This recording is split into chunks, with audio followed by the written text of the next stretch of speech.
1 Samuel chapitre 15, verset 22.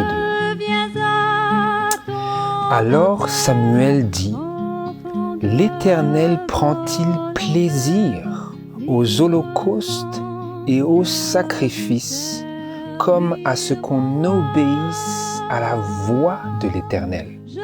Voici, obéir vaut mieux que sacrifice. Être attentif vaut mieux que la graisse des moutons. » Bonjour à tous, frères et sœurs. Aujourd'hui, dans notre méditation, on va poursuivre, par la grâce de Dieu, la série que l'on a commencé sabbat dernier sur les leçons tirées de la vie de Saül.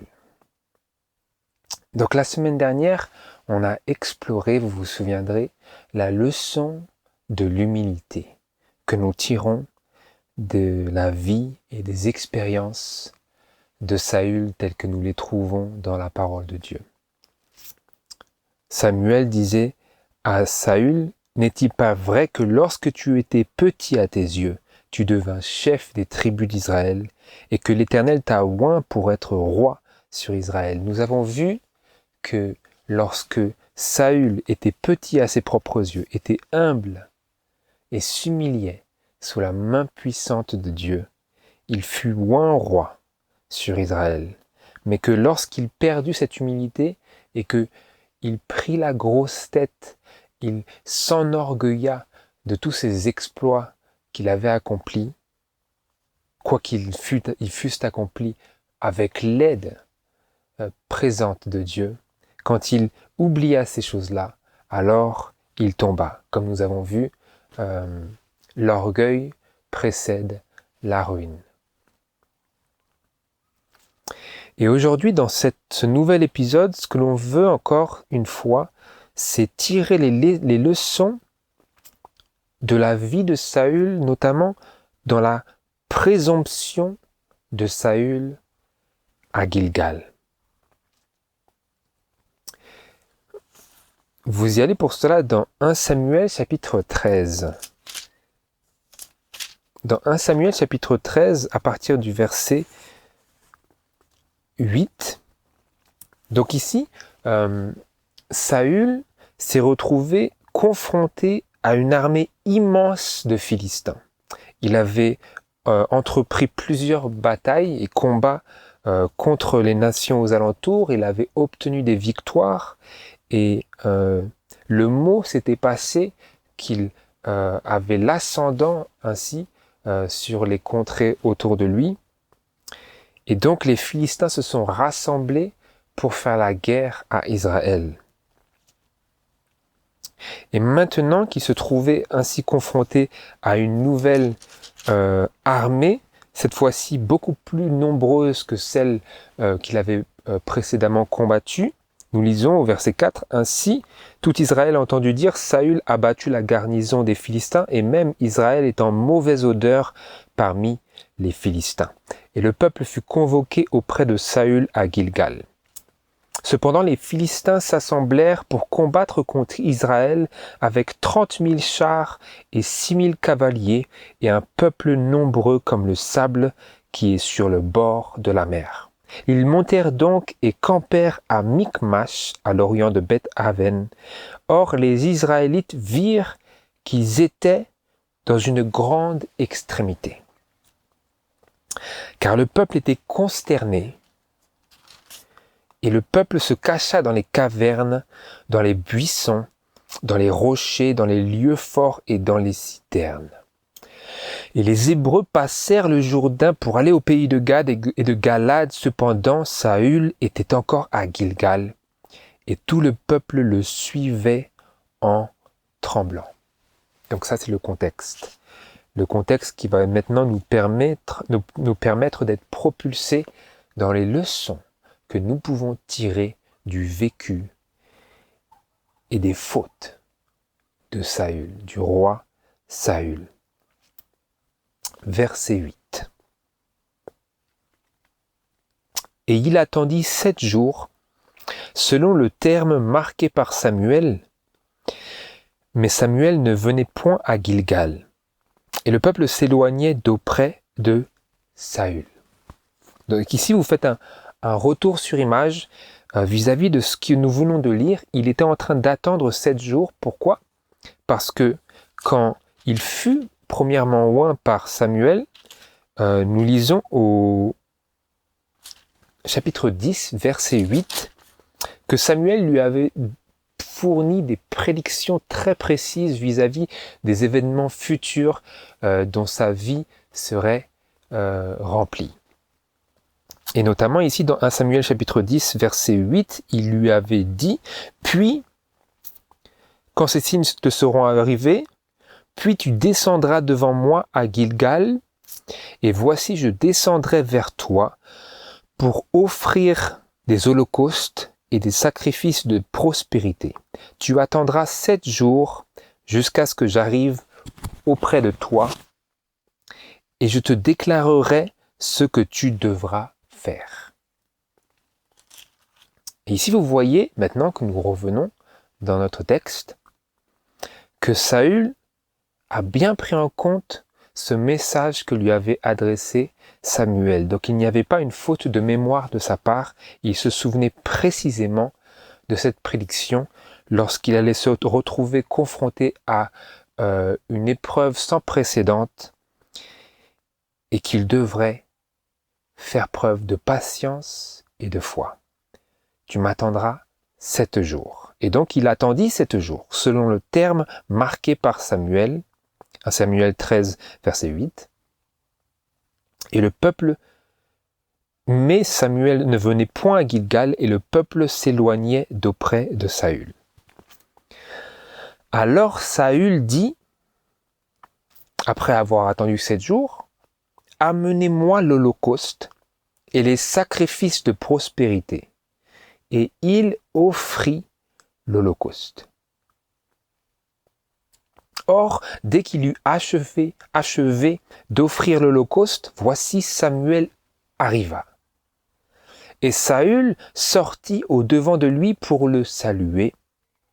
Mais Samuel dit, « Qu'as-tu fait » Saül répondit, « Quand j'ai vu que le peuple s'en allait d'avec moi, et que tu ne venais point au jour assigné, et que les Philistins étaient assemblés à Michmash, j'ai dit, les Philistins descendront maintenant contre moi à Gilgal.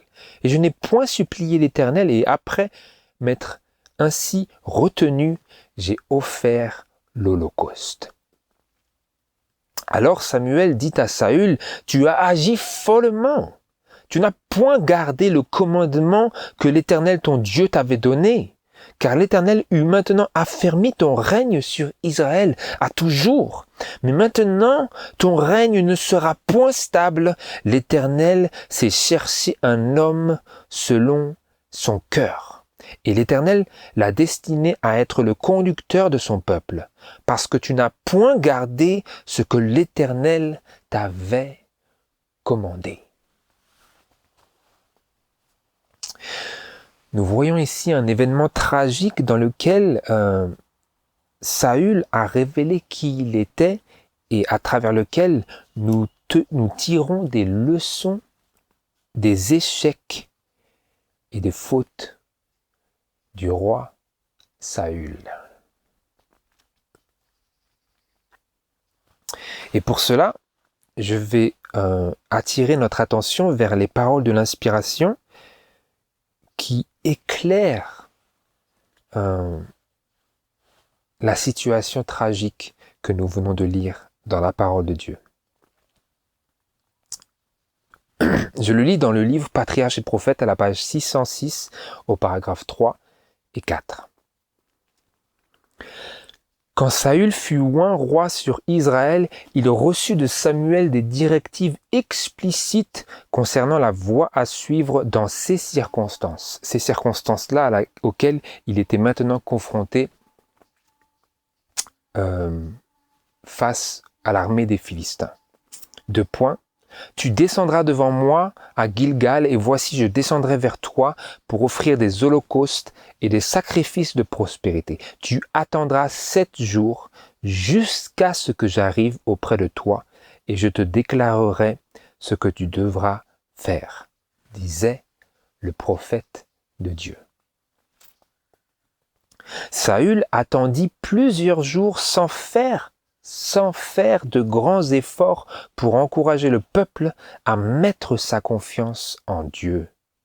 Avant l'expiration du délai fixé par le prophète, il commença à s'impatienter et permit aux circonstances éprouvantes de le décourager.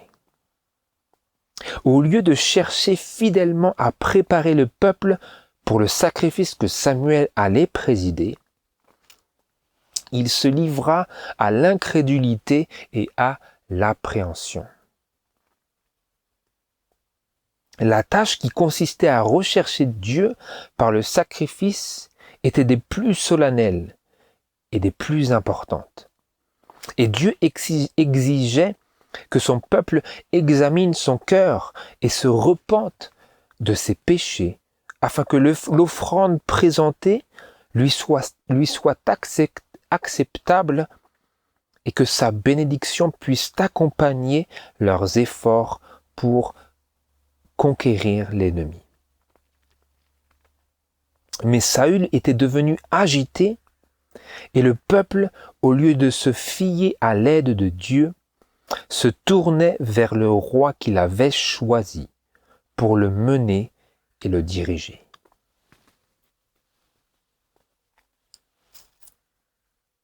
Est-ce que vous avez relevé les éléments qui caractérisaient cette faute de Saül?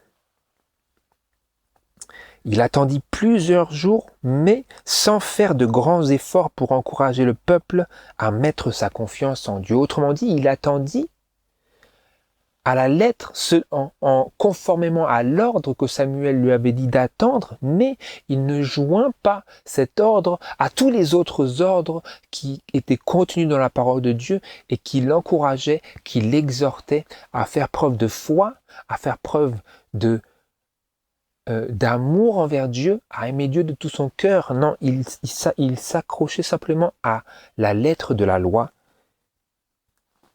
Et pendant tous ces jours-là d'attente, il ne fit pas de grands efforts pour encourager le peuple à mettre sa confiance en Dieu.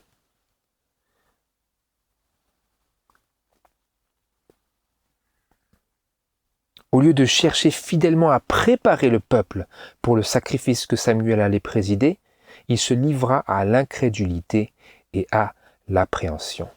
De telle sorte que cette attente devint, cette même occasion d'attente, une pierre d'achoppement en ce que ce n'était qu'un rite pour lui.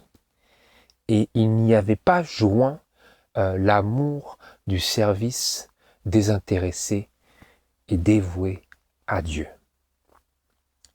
Et donc par la même occasion qu'il attendait, il était en train de se fourvoyer. Par la même occasion qu'il obéissait à la parole, il y désobéissait. La tâche qui consistait à rechercher Dieu par le sacrifice était des plus solennelles et des plus importantes, et Dieu exigeait que son peuple examine son cœur et se repente de ses péchés, afin que l'offrande présentée lui soit acceptable et que sa bénédiction puisse accompagner leurs efforts pour conquérir l'ennemi. Mais Saül n'y avait pas joint cette partie essentielle, il y avait seulement vu la partie formaliste, la partie légale de l'exigence divine telle qu'elle lui avait été communiquée par Samuel juste après qu'il fut oint roi. Mais Saül était devenu agité et le peuple, au lieu de se fier à l'aide de Dieu, se tournait vers le roi qu'il avait choisi pour le mener et le diriger.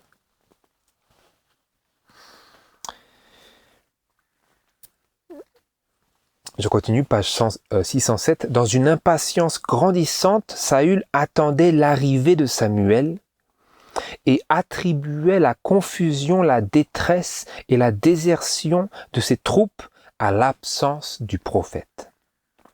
Le moment fixé fixé était venu, mais l'homme de Dieu n'avait pas immédiatement paru. Et donc Saül, vu qu'il était agité et impatient, il n'était pas satisfait. Et au lieu d'utiliser cette opportunité pour faire preuve de foi,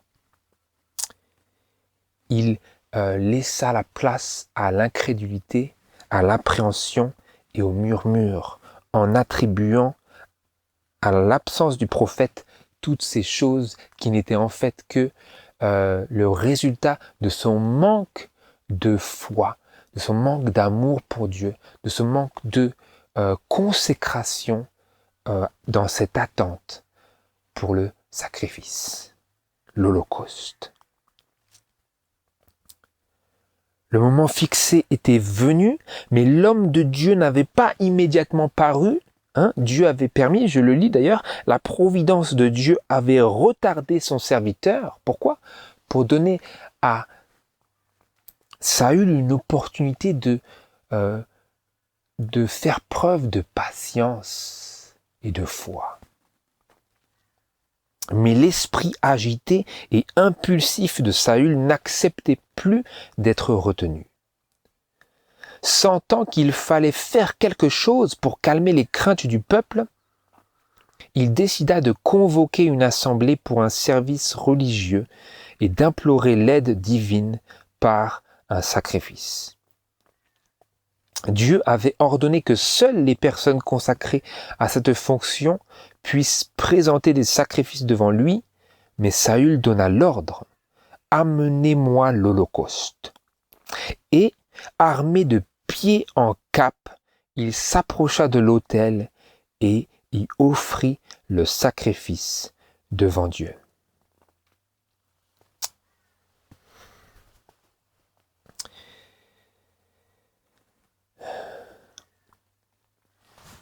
Et maintenant, je lis encore une fois pour étayer cette description de ce manque de foi, de ce caractère de Saül dont nous essayons ici de tirer des leçons dans le commentaire biblique à la page 306 et 307. En retenant Samuel, Dieu avait l'intention de révéler le véritable cœur de Saül, afin que les autres puissent savoir comment il se conduirait en cas d'urgence. Et c'était bel et bien un cas d'urgence.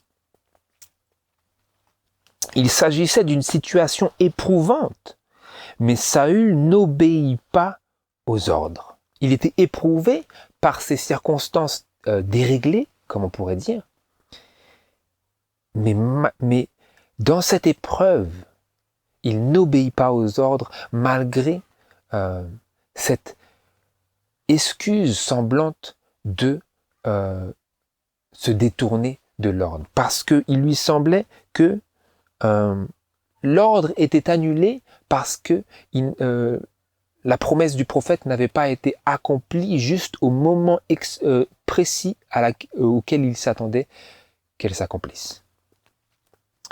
Il s'agissait d'une situation éprouvante, mais Saül n'obéit pas aux ordres. Il estimait que le choix de la personne s'approchant de Dieu et sa façon de le faire n'importait que peu. Et rempli d'énergie et de complaisance, il entreprit d'accomplir lui-même l'office sacré. Ce n'était pas sa responsabilité, mais parce que la situation l'éprouvait dans son agitation, dans son impatience, eh bien, il se força lui-même de faire ce qui lui était interdit et qui était réservé aux prophètes et aux prêtres. Je continue. Le Seigneur possède ses instruments choisis, en parlant d'êtres humains ici. Et s'ils ne sont pas discernés et respectés par ceux qui s'occupent de son œuvre, si les hommes se sentent libres de mépriser les commandements divins, on ne doit pas les laisser occuper des postes de confiance. Ils n'écouteraient pas le conseil ou les ordres de Dieu donnés par ses instruments choisi. Comme Samuel était par exemple un instrument choisi de Dieu. Et Saül, dans l'illustration ici, réelle, pour nous, avait pour responsabilité d'écouter les messages que Dieu communiquait par l'entremise de son instrument choisi, à savoir Samuel. Comme Saül, il s'empresserait d'accomplir ces personnes qui se sentent libres de mépriser les commandements divins. Comme Saül, il s'empresserait d'accomplir une œuvre qui ne leur a jamais été confiée, et les erreurs qu'ils commettraient en suivant leur propre jugement humain placeraient l'Israël de Dieu dans une situation où leur chef ne pourrait pas se révéler à eux. Les choses sacrées seraient mélangées aux profanes. Voilà le grand danger lorsque nous nous chargeons d'une œuvre et d'une responsabilité qui ne nous a jamais été confiée. Quel est le danger? Les erreurs qu'ils commettraient en suivant leur propre jugement humain placeraient l'Israël de Dieu, donc l'Église, le peuple de Dieu, l'Israël moderne, le placerait dans une situation où leur chef, avec un C majuscule, Jésus, ne pourrait pas se révéler à eux. Pourquoi? Parce que ils ont obscurci l'instrument choisi en se réservant une responsabilité que Dieu ne leur a jamais confiée. Et dans ce cas-ci, dans de telles circonstances, ce qui se passe, c'est que Jésus, le chef de l'Israël de Dieu, ne peut plus se révéler à eux. Les choses sacrées seraient mélangées aux profanes. Nous tirons ici des leçons de la vie de Saül. Nous tirons des leçons pour nous, des erreurs qu'il a commises. Et frères et sœurs, nous avons sérieusement besoin d'en tirer les leçons. Parce que lui ne les en a pas tirées. Mais il nous incombe, à nous, sur qui les fins du monde sont arrivées, d'écouter attentivement, de tendre l'oreille. Pourquoi? Faire ce qu'il n'a pas fait. Nous voulons explorer cela. Je poursuis encore une fois, Patriarches et Prophètes, à la page 608 et au paragraphe 1 et 2.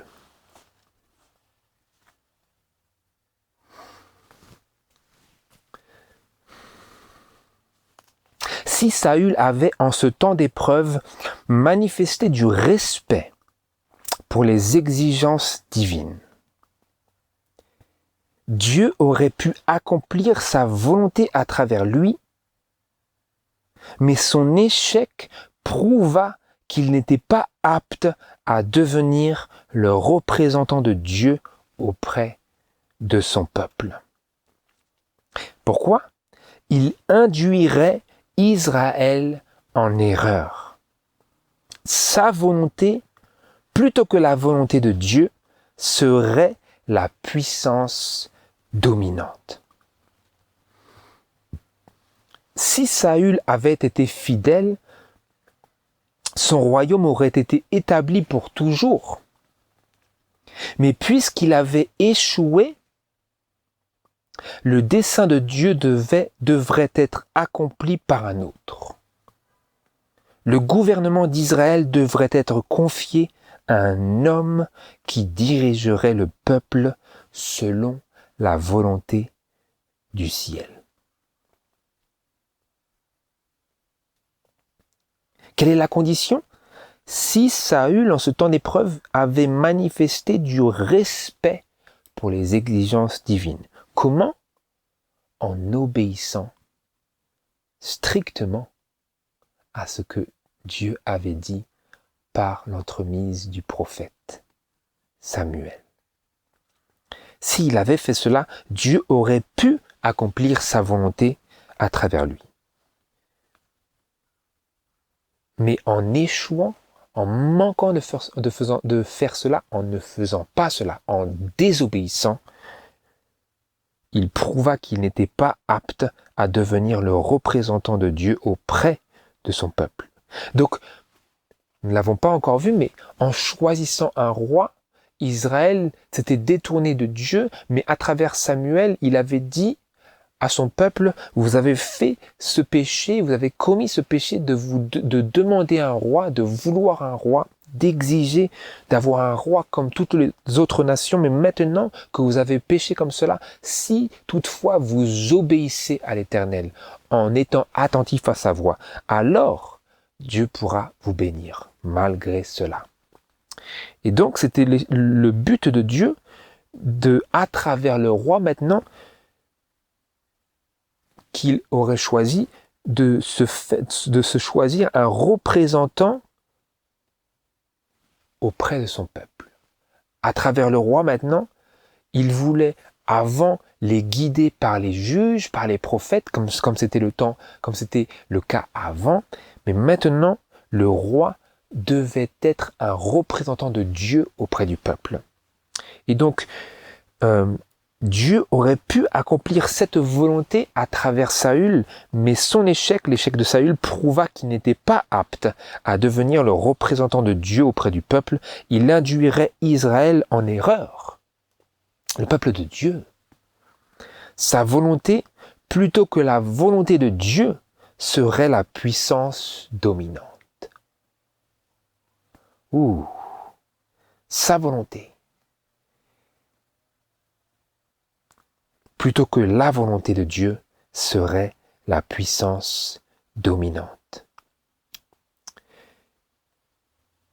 Lui qui régnait sur le peuple, si sa volonté de Dieu était la puissance dominante, était la puissance dominante, plutôt que la volonté de Dieu, il induirait Israël en erreur. Et donc après, nous disons que le choix serait sur David.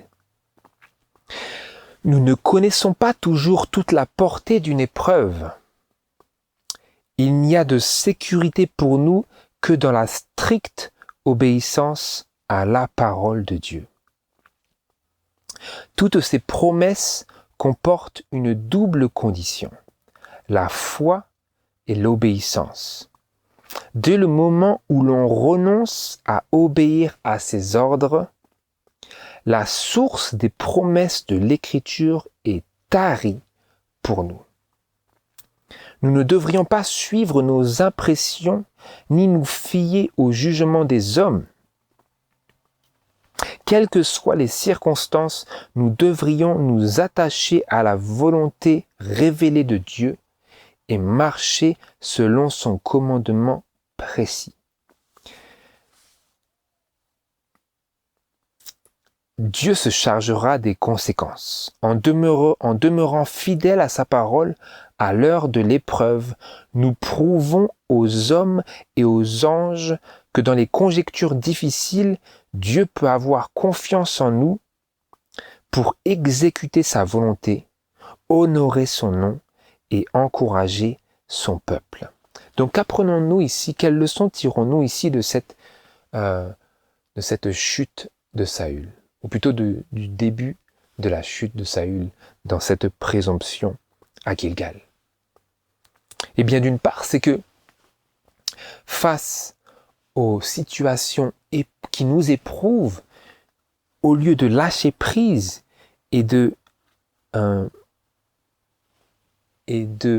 laisser libre voie à nos passions, qu'elles soient une passion d'impatience, une passion d'indépendance, une passion d'énervement, de colère, au lieu de laisser la libre voie à ces passions coléreuses, frustrées, angoissées, appréhensives, eh bien, nous devrions toujours nous rappeler que les circonstances qui sont difficiles, qui sont éprouvantes, Dieu les permet pour que nous puissions croître dans notre marche avec lui, pour que les grâces du Saint-Esprit puissent être multipliées en nous, puissent être affermies en nous.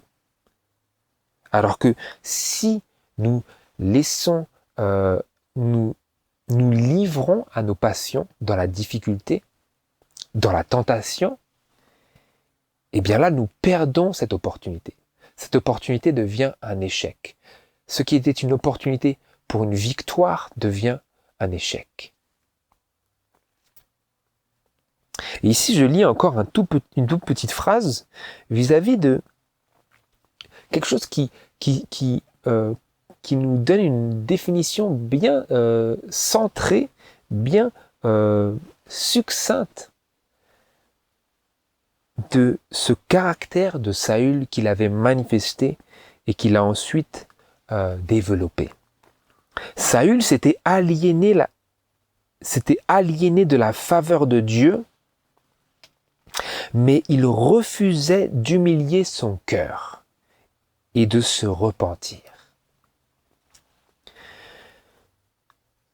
Il pensait pouvoir compenser ce qui lui manquait en piété réelle par son zèle pour les formes du culte. Ça me rappelle très distinctement l'exemple de Laodicée, n'est-ce pas? Qu'est-ce que je viens de lire? Il pensait pouvoir compenser ce qui lui manquait en piété réelle par son zèle pour les formes du culte. Ça me rappelle aussi ce qui a marqué dans, je crois, 2 Timothée chapitre 3, ceux qui ont la forme de la piété, mais qui en renient la force et qui seraient en majorité dans le monde chrétien à la fin des temps. Et n'est-ce pas aussi le cas dans les milieux adventistes où il y a un attachement pour les formes du culte parce que intérieurement, nous pensons pouvoir compenser ce qui nous manque en piété réelle par ce zèle pour les formes du culte. C'était l'erreur de Saül. Parce que il y avait le peuple qui était angoissé et au lieu d'encourager le peuple par des paroles spirituelles, en étant lui-même spirituel, en étant lui-même connecté à Dieu, d'une connexion vivante, eh bien, il entreprit simplement de faire la forme du culte. Parce qu'il pensait que cette forme, comme pour les cultes religieux des autres religions, cette forme à elle seule allait pouvoir donner de l'entrain au peuple. Alors que non, il n'y avait rien, il n'y avait pas la bénédiction de Dieu là-dedans. Comme nous allons le voir d'ailleurs pendant que nous procédons, que nous poursuivons.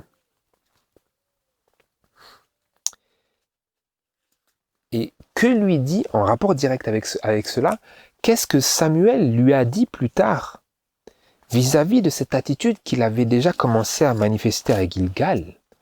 Nous l'avons lu la semaine dernière, nous y revenons dans 1 Samuel chapitre 15, verset 22. Et c'était notre lecture biblique d'aujourd'hui.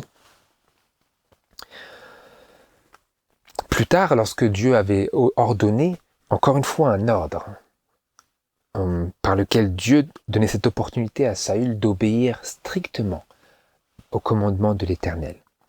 Donc ici, après que Dieu ait ordonné à Saül, pour lui donner l'opportunité de se rattraper, de détruire Amalek de dessus la face de la terre, et que Saül ait manqué à son devoir encore une fois et n'a accompli que partiellement l'ordre de Dieu en gardant vivant le roi Agag et en permettant au peuple de conserver le meilleur du bétail après que ceci se soit produit et que Samuel l'ait pris au vif, la main dans le sac, comme on pourrait dire, eh bien, et que Saül s'en soit défendu en disant qu'il avait pourtant obéi à la voix de l'Éternel, quand bien même il n'avait pas entièrement obéit à la voix de l'Éternel, Samuel lui dit, verset 22, 1 Samuel, chapitre 15, verset 22, « Alors Samuel dit, « L'Éternel prend-il plaisir aux holocaustes et aux sacrifices, comme à ce qu'on obéisse à la voix de l'Éternel. Voici, obéir vaut mieux que sacrifice. Être attentif vaut mieux que la graisse des moutons. » Vous voyez, c'est directement lié à ce premier problème qu'il avait manifesté à Gilgal, que nous étions en train de méditer, où nous voyons que l'Holocauste en elle-même n'avait pas vraiment de valeur si elle était offerte sans un esprit derrière cette offrande. Comme nous l'avons vu, ça faisait partie, Dieu désirait, Dieu exigeait que son peuple se prépare son cœur et sonde son cœur pour se repentir de ses péchés pendant ces 7 jours d'attente où ils attendaient la venue de Samuel.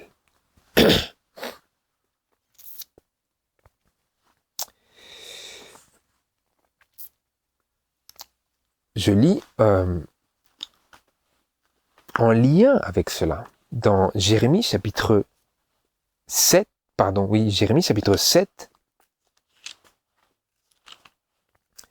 où nous lisons que ce problème que Saül avait manifesté n'était pas un problème qui lui était uniquement personnel, mais bel et bien une condition du cœur que nous voyons reproduite à de très nombreuses reprises dans l'homme et illustrée dans le vécu et les expériences et les péchés d'Israël. Dans Jérémie chapitre 7, versets 21 à 28. « Ainsi a dit l'Éternel des armées, le Dieu d'Israël. Ajoutez vos holocaustes à vos sacrifices et mangez-en la chair, car je n'ai point parlé avec vos pères et je ne leur ai point donné de commandement au jour où je les fis sortir du pays d'Égypte, touchant les holocaustes et les sacrifices. Mais voici ce que je leur ai commandé et dit. Écoutez ma voix et je serai votre Dieu et vous serez mon peuple, et marchez dans toutes les voies que je vous ordonne, afin que vous soyez heureux. » Voilà l'ordre.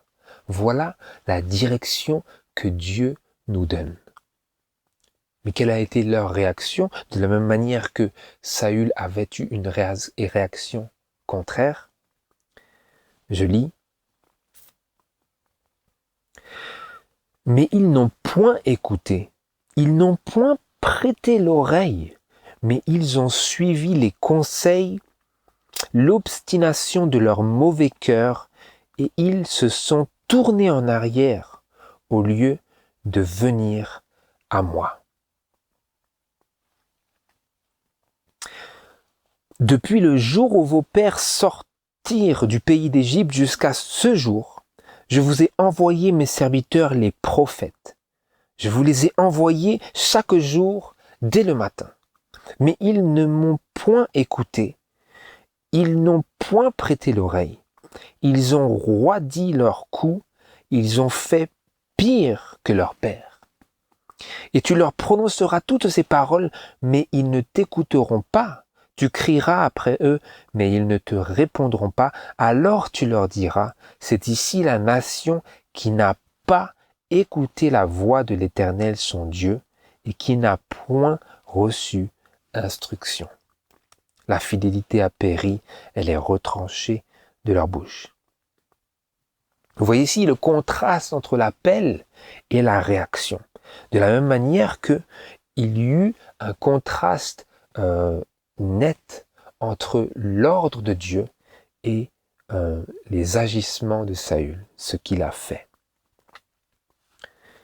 Donc, quel est ici le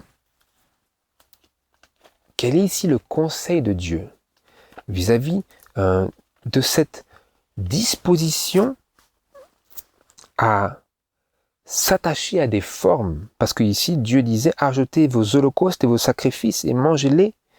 Mangez-en la chair. Vous avez tous ces holocaustes. D'ailleurs, si vous allez dans Ésaïe chapitre 1, nous voyons encore une fois ce problème qui est énoncé. Ésaïe chapitre 1,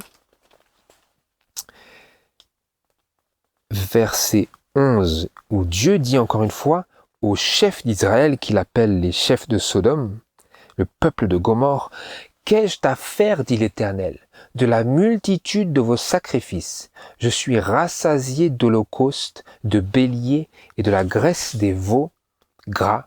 Je ne prends point plaisir au sang des taureaux, ni des agneaux, ni des boucs, quand vous venez vous présenter devant ma face, qui vous demande de fouler mes parvis. Ne continuez plus d'apporter des offrandes vaines, j'ai en horreur les offrandes, le parfum, la nouvelle lune, etc. Mon âme hait vos nouvelles lunes et vos fêtes, elles me sont en charge. Je suis là de les supporter. Quand vous étendez vos mains, Saül étendait ses mains, offrait un sacrifice. Je cache mes yeux de vous. Quand vous multipliez les prières, je n'écoute point. Vos mains sont pleines de sang. Voilà la description d'un peuple, frères et sœurs. C'est important que nous prenions à cœur les avertissements de la parole du Seigneur. Voilà la description d'un peuple qui s'attache à des formes, mais qui n'a plus la force de la piété, qui n'a plus qu'un contenant à l'intérieur, il n'y a plus l'Esprit de Dieu. Quand vous étendez vos mains, je cache mes yeux de vous. Quand vous multipliez les prières, simplement des mots sur les lèvres, sans avoir l'élan d'une affection envers Dieu qui donne une puissance à la prière, qui fait que la prière est véritablement efficace. Pas la prière en elle-même, pas des prières. Il dit, ici, si vous le traduisez, il dit, j'en ai assez de vos cultes, j'en ai assez, je n'écoute pas, je me cache. Il dit quoi? Que dit-il? Quand vous étendez vos mains, vous dites, Dieu, nous te louons. Aujourd'hui, dans le christianisme, nous te louons, Dieu. Nous prions à toi, nous chantons à toi. Nous t'offrons des sacrifices de louange. Il dit, je n'écoute point. Vos mains sont pleines de sang. Il poursuit, lavez-vous, nettoyez-vous. ôtez de devant mes yeux la malice de vos actions. Cessez de mal faire. Apprenez à bien faire. Recherchez la droiture. Protégez l'opprimé, faites droit à l'orphelin, etc. Verset 19. Si vous obéissez volontairement, vous mangerez le meilleur du pays, etc. Et donc j'y reviens, quel était le conseil que Dieu donnait en contraste avec cette disposition à s'attacher à des formes? C'est ici la raison du titre de notre méditation. Il disait,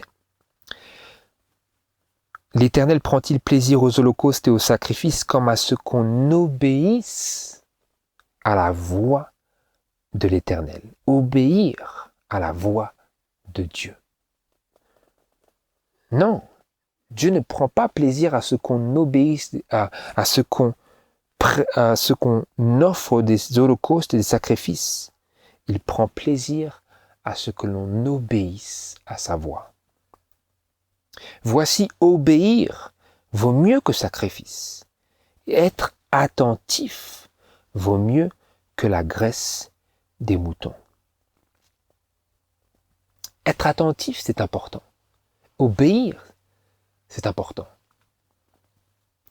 Mais offrir à Dieu des sacrifices de ma présence, des sacrifices de mes actes de lèvres, ça, dit-il, ce n'est pas indispensable. Dans le sens où ça, sans la motivation, d'obéir à la voix de l'Éternel, cela perdra son sens. Et donc, la question que l'on se pose, qui est simple, c'est quel sacrifice Dieu recherche-t-il? Il dit, est-ce que l'Éternel prend plaisir aux sacrifices et aux holocaustes comme à ce qu'on obéisse à la voix de l'Éternel? Il dit, obéir vaut mieux que sacrifice. Et vous allez avec moi dans le psaume 50, où nous permettons ici à la parole de Dieu de prendre son ampleur et de prendre son relief. Parce que nous sommes appelés à interpréter la parole de Dieu, à permettre à Dieu d'interpréter sa propre parole par sa parole. À chercher dans la Bible les interprétations des passages qui autrement seraient étroits de leur sens et leur signification. Dans le psaume 50, verset 7.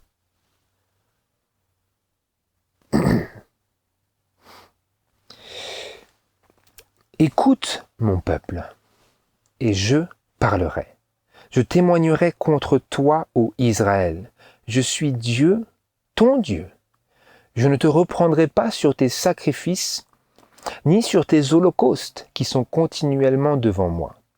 Je ne prendrai point de taureau dans ta maison, ni de bouc dans tes bergeries, car tous les animaux des forêts sont à moi, les bêtes des montagnes par milliers. Je connais tous les oiseaux des montagnes, et tout ce qui se meut dans les champs est en mon pouvoir. Si j'avais faim, je ne t'en dirai rien, car le monde, avec tout ce qu'il renferme, est à moi. Mangerai-je la chair des forts taureaux, ou boirai-je le sang des boucs? Et là, verset 14, offre à Dieu le sacrifice de la louange. Mais quelle louange? Quelle louange? Est-ce simplement le fait de chanter? Est-ce la louange dont Dieu parle ici? Est-ce le fait de chanter? Est-ce le fait de exprimer des paroles qui comportent le mot ou un synonyme du mot louange? Est-ce cela la louange? Simplement, offre à Dieu le sacrifice de la louange et accomplis tes vœux envers le Très-Haut. Et quand nous faisons cela, que se passe-t-il? Quelle est notre relation avec Dieu? Et invoque-moi au jour de la détresse, je te délivrerai et tu me glorifieras. Parce que lorsque nous écoutons Dieu, lorsque nous sommes attentifs à la voix de Dieu, pour obéir à la voix de Dieu, eh bien Dieu est attentif à notre cri. Qu'a-t-il dit à un autre endroit? Ceux qui m'honorent, j'honorerai ceux qui m'honorent. Si j'honore Dieu en faisant preuve, en manifestant du respect pour ses exigences, comme nous l'avons lu vis-à-vis de Saül, eh bien Dieu aura égard au cri de mon âme. C'est une relation réciproque. C'est important de comprendre le fonctionnement de l'amour de Dieu. Et donc, quel est ce sacrifice de la louange? J'y reviens. Offre à Dieu le sacrifice de la louange et accomplis tes vœux envers le Très-Haut. Pas simplement de dire, mais accomplis. Fais ce que tu as dit que tu voulais faire pour Dieu. Et ainsi, comme Jésus le disait, si vous m'aimez, gardez mes commandements. Si vous m'aimez, si vous me louez, si vous venez m'offrir le sacrifice de la louange, pour que je sache qu'il est vrai, eh bien, accomplis tes vœux envers le Très-Haut. Si tu m'aimes, tu as exprimé que tu m'aimes, maintenant, accomplis. Garde mes commandements. Obéis à ma voix. C'est l'appel de Dieu. C'était l'appel de Dieu par Samuel au roi Saül. Mais il échoua. Il n'obéit point à la voix de l'Éternel. Mais le message demeure, c'est Dieu prend plaisir à ce que l'on obéisse à sa voix. Et il dit, obéir vaut mieux que sacrifice. Et être attentif vaut mieux que la graisse des moutons. Dieu prend plaisir, cela a une odeur agréable pour lui lorsque ses enfants sont attentifs à sa voix pour lui obéir. Pas juste être attentif pour obtenir des informations, pour agrandir son registre religieux, être attentif pour obéir au commandement de l'Éternel. Et ensuite, quand tu fais cela, tu as des difficultés, tu as des besoins, Dieu dit, et invoque-moi au jour de la détresse. Je te délivrerai et tu me glorifieras. Encore, là, tu offriras un sacrifice de louange, encore. C'est le cercle de la vertu de Dieu. Il est nourri par sa grâce. Offre à Dieu le sacrifice de la louange et accomplis tes vœux envers le Très-Haut. Et invoque-moi au jour de la détresse. Je te délivrerai et tu me glorifieras. Tu me rendras la gloire, comme nous avons lu dans le premier ange d'Apocalypse chapitre 14, verset 7. Donnez-lui gloire, car l'heure de son jugement est venue. Donnez à Dieu la gloire. Comment? Par cet amour vivant, cette dévotion, une foi agissante par l'amour, une foi où j'accomplis mes vœux envers le Très-Haut. Je les accomplis. Nous poursuivons. Et qu'est-ce qu'il dit au verset 23? Celui qui offre pour sacrifice la louange qui accomplit ses vœux envers le Très-Haut, la louange qui est vivante, la foi agissante par l'amour, celui qui offre pour sacrifice la louange m'honore. Et à celui qui règle sa voix, qui obéit au commandement, à la voix de l'Éternel, à celui qui règle sa voix, je ferai voir le salut de Dieu. Est-ce que l'obéissance est importante? Mais ici, parce que je le sens très bien venir, je le vois à 10 km, c'est aussi important de comprendre comment est-ce que, nous posons la question ici, comment est-ce que Dieu s'adresse, comment est-ce que Dieu adresse ses exigences, toutes ses exigences, comme notamment obéir au commandement précis.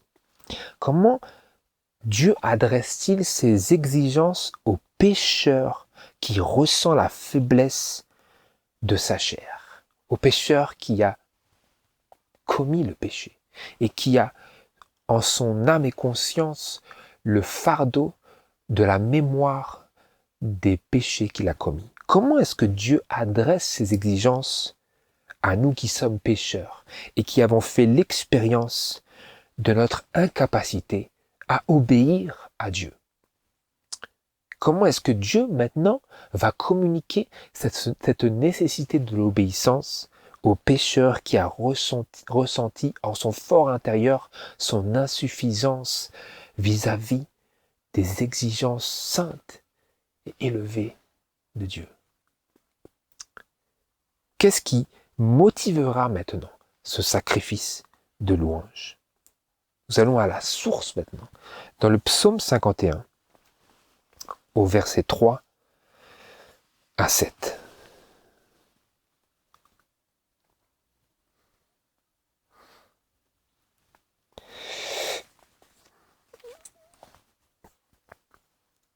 Voici le cri du pécheur qui ressent, qui est affligé de ce qu'il a fait à Dieu. Ô Dieu, aie pitié de moi, selon ta miséricorde, selon la grandeur de tes compassions, efface mes forfaits. lave-moi parfaitement de mon iniquité et nettoie-moi de mon péché, car je connais mes transgressions et mon péché est toujours devant moi. J'ai péché contre toi seul, et j'ai fait ce qui est mal à tes yeux, de sorte que tu seras juste quand tu parleras, et sans reproche quand tu jugeras. Voilà, j'ai été formé dans l'iniquité, et ma mère m'a conçu dans le péché. Voici, tu aimes la vérité dans le cœur. Tu m'as fait connaître la sagesse au-dedans de moi. Purifie-moi de mon péché avec l'hysope, et je serai net. Lave-moi, et je serai plus blanc que la neige. Fais-moi entendre la joie et l'allégresse, que les eaux que tu as brisées se réjouissent. Verset 17. Seigneur, ouvre mes lèvres et ma bouche publiera ta louange. Car tu ne prends pas plaisir au sacrifice. Autrement, j'en donnerais. L'holocauste ne t'est point agréable. Le sacrifice agréable à Dieu, c'est un esprit brisé. Ô Dieu, tu ne méprises pas le cœur contrit et brisé.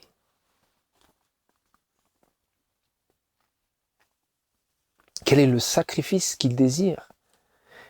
Quelle est maintenant la manière dont Dieu adresse ses exigences au pécheur qui est accablé par le sentiment de son péché? Eh bien, il dit, le sacrifice que je requiers de toi, c'est un esprit brisé. Ô Dieu, tu ne méprises pas le cœur contrit et brisé. Il prend plaisir et il exige que nous ouvrions nos cœurs à son amour et sa compassion. Et il prend plaisir à ce que nous soyons dans cette condition de l'âme. Et c'est cela qui ouvrira nos lèvres pour que notre bouche publie sa louange. Qu'est-ce que c'est? Qu'est-ce qui va motiver cette louange? Ce sacrifice de la louange? C'est que Dieu a promis de nettoyer ses forfaits. Purifie-moi de mon péché avec l'hysope et je serai net.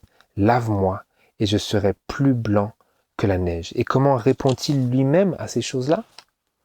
Au pécheur qui ne sait que faire des exigences hautes et élevées de Dieu et qui reste accablé par le sentiment de son péché. Vous lisez dans Ésaïe chapitre 1 verset 18. Il a dit, lavez-vous, nettoyez-vous, ôtez de devant mes yeux le mal, la malice de vos actions, cessez de mal faire, apprenez à bien faire, recherchez la droiture, etc.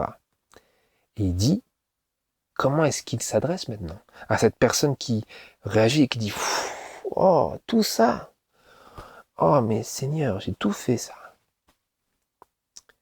Il dit, venez maintenant et débattons nos droits, dit l'Éternel. Quand vos péchés seraient comme le cramoisi, ils seront blanchis comme la neige. Quand ils seraient rouges comme le vermillon, ils deviendront comme la laine. Si vous obéissez volontairement, vous mangerez le meilleur du pays. Qu'est-ce qui va nous mettre en capacité, nous motiver à obéir à Dieu? Il dit, tu as péché, mais quand tes péchés seraient comme le cramoisi, ils seront blanchis comme la neige. blanchie comme la neige. Blanchie où? Blanchie dans le sang de l'agneau. Mais quel agneau? Vous allez ici, dans 1 Corinthiens chapitre 5, 1 Corinthiens chapitre 5, verset 6.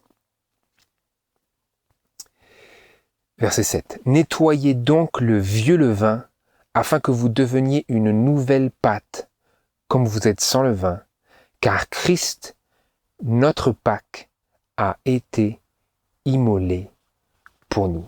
Nous savons. Christ. Et qui? Qu'est-ce qu'a dit Jean? Voici l'agneau de Dieu qui ôte le péché du monde.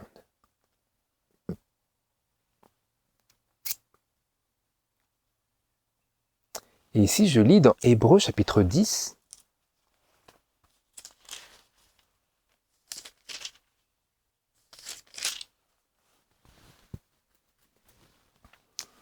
verset 4, « Car il est impossible que le sang des taureaux et des boucs ôte les péchés. C'est pourquoi Christ, entrant dans le monde, dit, « Tu n'as point voulu de sacrifice, ni d'offrande, mais tu m'as formé un corps. Tu n'as point pris plaisir aux holocaustes, ni aux sacrifices pour le péché. Alors j'ai dit, voici je viens, ô Dieu, pour faire ta volonté, comme cela est écrit de moi dans le rouleau du livre. Ayant dit plus haut, tu n'as point voulu de victime, ni d'offrande, ni d'holocauste, ni de sacrifice pour le péché, choses qui sont offertes selon la loi, et tu n'y as point pris plaisir, il ajoute ensuite, voici je viens, ô Dieu, pour faire ta volonté. Il abolit le premier sacrifice afin d'établir le second. C'est en vertu de cette volonté que nous sommes sanctifiés par l'oblation faite une seule fois du corps de Jésus-Christ. Verset 19.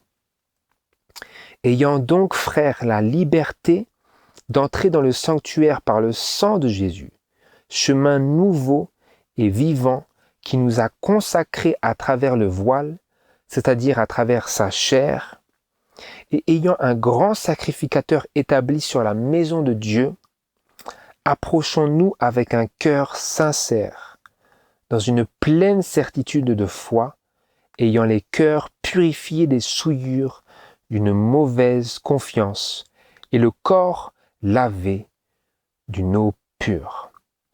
Approchons-nous maintenant. Approchons-nous. Pourquoi? Parce que par le sang de Jésus, nous avons la liberté d'entrer dans le sanctuaire. À travers ce chemin nouveau et vivant qui nous a consacrés à travers sa chair. Approchons-nous comment? Avec un cœur sincère, un cœur contrit, n'est-ce pas? Le sacrifice qui est agréable à Dieu, avec un cœur sincère, dans une pleine certitude de foi, ayant les cœurs purifiés des souillures d'une mauvaise conscience et le corps lavé d'une eau pure. Et au chapitre 9, Hébreux chapitre 9, verset 13, nous lisons dans la continuité, « Car si le sang des taureaux et des boucs et la cendre de la génisse qu'on répand sur ceux qui sont souillés les sanctifie quant à la pureté de la chair, combien plus le sang de Christ, qui, par l'Esprit éternel, s'est offert à Dieu lui-même sans tache, purifiera-t-il votre conscience des œuvres mortes, afin que vous serviez le Dieu vivant. » Comment est-ce que je vais pouvoir servir le Dieu vivant et obéir à ces exigences divines de Dieu, dans lesquelles il m'appelle à obéir à sa voix strictement? Le sang de Christ purifiera notre conscience des œuvres mortes afin que nous servions le Dieu vivant. Le sang de Christ, frères et sœurs, il a cette propriété de non seulement couvrir nos péchés, comme nous le prions dans le psaume 51, mais aussi de purifier notre conscience des œuvres mortes, afin de quoi? Afin d'obéir à la voix de Dieu, afin de servir le Dieu vivant. Le sang de Christ, il fera cela. Et c'est en vertu de ce sang-là que nous nous approchons de Dieu avec un cœur sincère et contrit et dans une pleine certitude de foi, ayant à cœur et nous inclinant à accomplir nos vœux envers le Très-Haut. Ayant les cœurs purifiés des souillures d'une mauvaise conscience, pour pouvoir servir le Dieu vivant. Voilà, frères et sœurs, il y a beaucoup de choses que l'on pourrait examiner sur ce sujet, de la nécessité de l'obéissance et de la voie qui nous est ouverte à travers Jésus-Christ pour offrir à Dieu une obéissance qui lui soit acceptable. Donc nous avons vu aujourd'hui l'erreur qu'a manifesté Saül et ce que nous en apprenons vis-à-vis de la voie que Dieu a ouverte, ce chemin nouveau et vivant que Dieu a ouvert en Jésus-Christ, car Christ, notre Pâque, a été immolé et à travers lui, nous recevons non seulement l'effacement de nos forfaits, de nos péchés, par lequel ce qui était cramoisi devient maintenant blanc comme la neige, mais Dieu aussi purifie nos consciences des œuvres mortes, de telle sorte qu'il lave, pour ainsi dire, à la fois le disque dur et la mémoire vive, et que si ces choses vous reviennent à l'esprit, et venons à Dieu avec la ferme assurance et une foi certaine que ces choses ne sont plus à nous, mais qu'elles sont bel et bien l'activité du diable, mais que Dieu a bel et bien accompli sa parole de purifier. Si nous avons saisi les cornes de l'autel, pour ainsi dire, pour nous saisir et nous approprier les promesses de Dieu, alors nous pouvons vraiment avoir cette assurance que Dieu a bel et bien accompli sa parole de purifier nos consciences des œuvres mortes pour nous donner la puissance et la disposition d'esprit, avec Christ en nous, d'obéir, de servir le Dieu vivant. C'est ma prière, frères et sœurs, que nous puissions retirer une bénédiction de cette méditation et que le Saint-Esprit nous accompagne et que nous soyons attentifs maintenant à la voix de Dieu pour obéir à la voix de Dieu, plutôt que de simplement offrir les formes de culte de la religion, plutôt que d'offrir des sacrifices. Que le Seigneur vous bénisse et puissions-nous agir, offrir le sacrifice de la louange et accomplir nos vœux envers le Très-Haut. C'est ma prière. Au nom de Jésus. Amen.